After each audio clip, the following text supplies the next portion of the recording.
days are passing, I find myself that I am more Vitruvian. That means I adhere to the principles that was devised by Vitruvius in 100 AD. That is utilitas, firmitas, venustus. Because whenever I look to these three words, I found they're very relevant even today. But the meaning of the words, utilitas, will always vary from time to time and also from country to country. So what utilitas means today in our context, I have to be very careful. And I think sticking to these three ideas will always give you the basic good building. And then you can add a lot of other ideas, like you can have sustainability, you can go for green architecture, you can go for constructivism, deconstructivism, or modernism, postmodernism. There are many ways you can approach it, but you have to have a utilitarian building, you have to have a good-looking building, because if it is not good-looking, it will not be able to inspire people. Those who live inside and those who look at the building from outside, both kind of people should be inspired by a good object, because building is an object. And an object, it must be good, pleasurable to your eyes, to your retinal pleasure. So I think, good-looking building, efficient building, and those who live inside, they also will enjoy the spaces, good material, good light, good circulation inside. These are the basic things.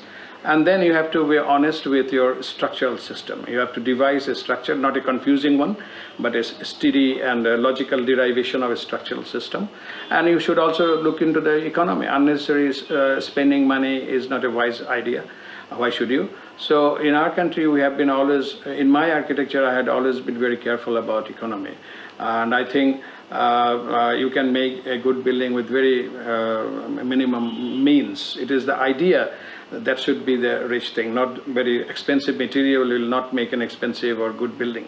It is the idea of the architect, his perception and his conception about society, about culture, about material, about space, will empower him to create a wonderful architecture.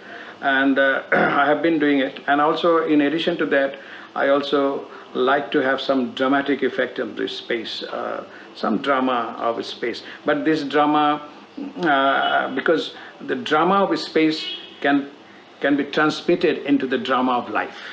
Because life is important to me. If you have a dramatic space, maybe you can also inspire the people, those who live inside, work inside, have some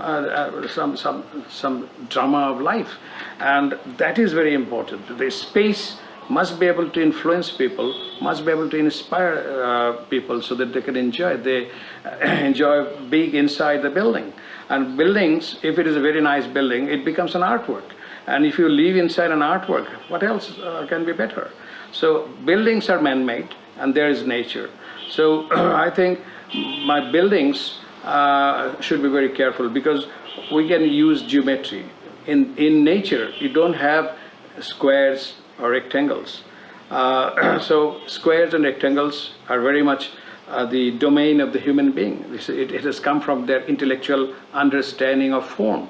So by using geometrical forms like squares and rectangles, automatically you make your building in contrast to nature. Yeah. So by nature, a building is in contrast to nature. So man-made thing and nature is in contrast. And this contrasting situation can both inspire.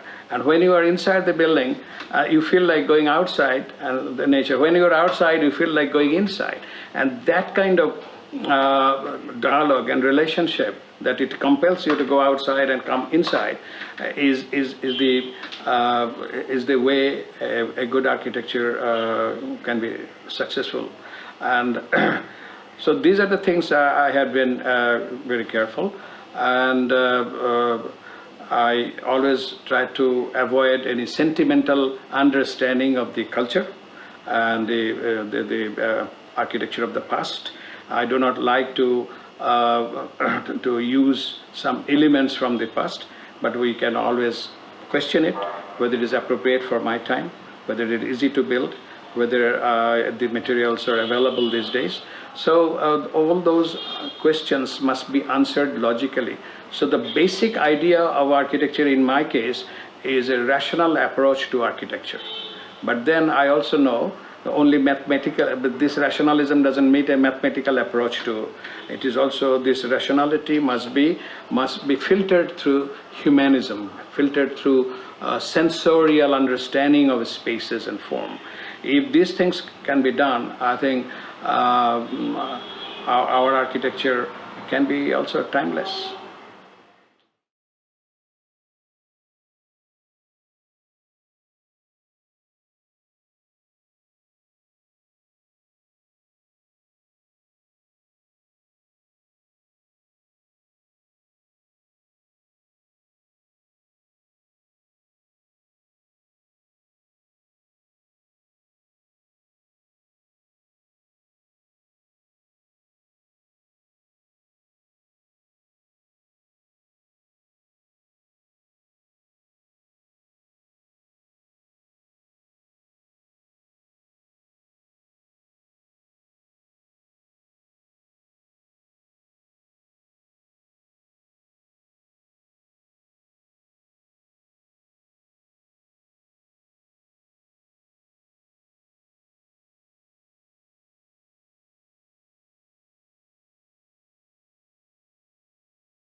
I believe in the collective force, and I work with variety of mind, and that is not only architects. I work with craftsmen, I work with other disciplines. It's a multidisciplinary position. Thus, at times, it's difficult for me to say whether I'm an architect or not, if that is academic definition of architect with a certificate. So I go back and forth. So working with a variety of minds in the society and the skills of locals is what propels me as an architect. And my practice sort of follows that guideline as well. So I'm here. At times I work as a chef almost. You know, so I look around things and I give attention to those who are better than what I do. I may do a bit of thinking, but in terms of bringing out of an idea to a reality, I try to find the better person who could do that for me. And then we work together in collaborative manner.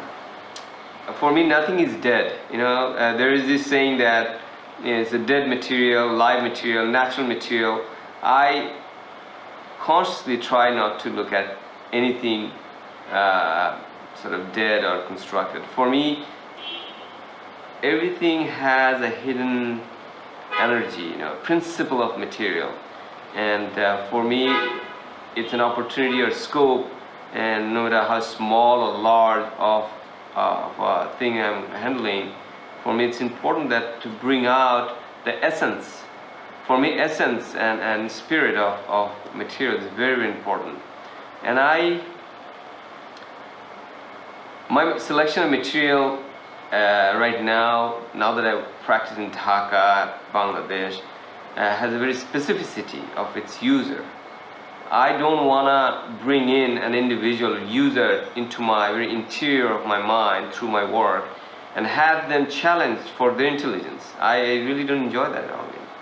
I think my work should allow the user to expand their mind and to look at things and say, aha, I understand this. This is what it is. And then perhaps there are certain surprises that they didn't expect. And that is where I become very personal with the space. So that, it's not that you read 2 pages of a novel and you understand the whole thing. It is a journey. Well, change is inevitable. It will change. Change is constant. That is what progress means. But I think there is this sense of ruptured progress. I think we are not really making positive addition to this change. Our change is for the sake of change many a times. And I think in doing so, the city gets constructed, physically gets constructed by those who would never own the city. The craftsmen, the construction people, the everyday passersby, they're here to make their living. So I, as an architect, feel strongly that, of course, we should move forward, but we should have some understanding where we're coming from. So there's a linkage. We cannot go back to 20 years. It's no point. But if we do have certain positive thing that we have learned 20 years ago, and if you can bring it in a new form or format into our today's living and push it farther for the future, and that comes from a very perception to have that futuristic settlement is very, very important. And many a time, I think we as a nation or as an urban dweller, it has to do with capital too. That we are running so fast, almost like a racehorse with a black, blindfolded, and it's just pushing forward. I think it's okay to slow down a little bit. If you ask me, I would like to slow down. And in my own practice, I'm a lot slower than many others of my colleagues.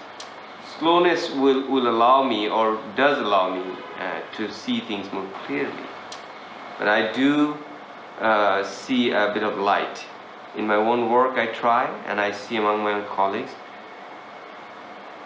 First of all, I think architecture, the idea of architecture in this city has to be, or in this country, especially urban places, has to be beyond building. And as you know, we have founded an institution, Bengal Institute for Landscape Architecture and Settlement. We're pushing that, and so forget the building. Building will come as a byproduct, but do you understand the land? Do you understand the weather? Do you understand the air? Do you understand the soil, Do you understand the water? The 80% is water. So once we begin to understand the land itself, and the land would speak through the construction of the building. And I think I'm so happy that I lived the time of Jeffrey Bawa, He's gone, but his residue of his energy still resonates throughout the world, especially in Asia. So there's a lot to learn from someone like him. And so wish us luck. We'll somehow get there. Well, I think this dialogue between you and I, and the dialogue on the subject of architecture and a city, I think it's very important to have for the mass mind to see, hear, and question. Many a time, as a nation, for too long, for almost like 1,000 years, we were asked not to question. If you were to go 2,000 years of history of Bengal, and for the last 2,000 years, we were told, do not ask, just do it. Go to the field, prune the field, do not ask what to do.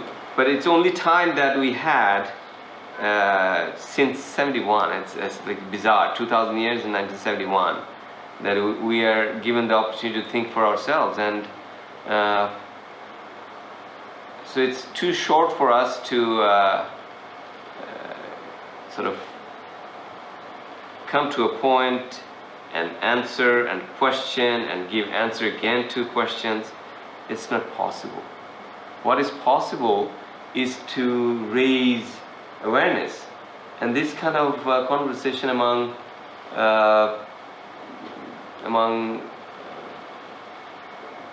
citizens, among thinkers, is very, very important. Otherwise, it would be absolutely a waste of a chapter in building a nation.